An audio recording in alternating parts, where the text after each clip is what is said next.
বছরে দুবার ঘুরতে আমি যাবই, গরমের ছুটি আর পুজোর ছুটি। এবারে গেছিলাম ডুয়ার্সে, এই প্রথম। চা বাগান আর ছোট নদীর মাঝখানে মন ভালো করার মতো থাকার জায়গা। মাঙ্কু, এ হলো মাঙ্কু। আমাদের কাছে আসবে বলে কেমন করছে। এই যে অ্যারোটা দেখছো, ওখানে কিন্তু একটা চা বাগান আছে। চা বাগান আর নদী, খুব সুন্দর জায়গা। মাঝখানে রিসর্টটাও দেখাবো তোমাদেরকে। বাবা, ও পাগল হয়ে গেছে আনন্দে আমাদের কাছে আসতে পেরে। আসলে জলের তোড় এত ছিল, ঢং, যত ঢং, আমার আর তিতিনের যত ঢং, আর তার বুবু সব এইসব ভিডিও করবে আমাদের। ও মা, জায়গা আমরা খুব মজা করেছি, খুব সুন্দর একটা জায়গা। মাংকু আমাদের সাথে সব সময় ছিল, ও এত আমাদের সাথ দিয়েছে মানে ভাবিনি।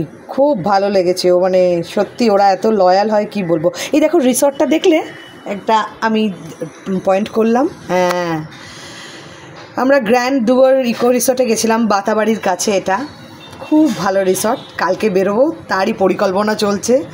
তার সাথে সাথে তিতিন তো মাঙ্কুকে ছাড়ছেই না, মাঙ্কুকে আদর করেই যাচ্ছে। তাই সুন্দর একটা ভিডিও তোমাদের সাথে শেয়ার করলাম। সবাই দেখো, শেয়ার করো, কমেন্ট করো, অবশ্যই সাবস্ক্রাইব করো। ভালো থেকো সবাই, কেমন?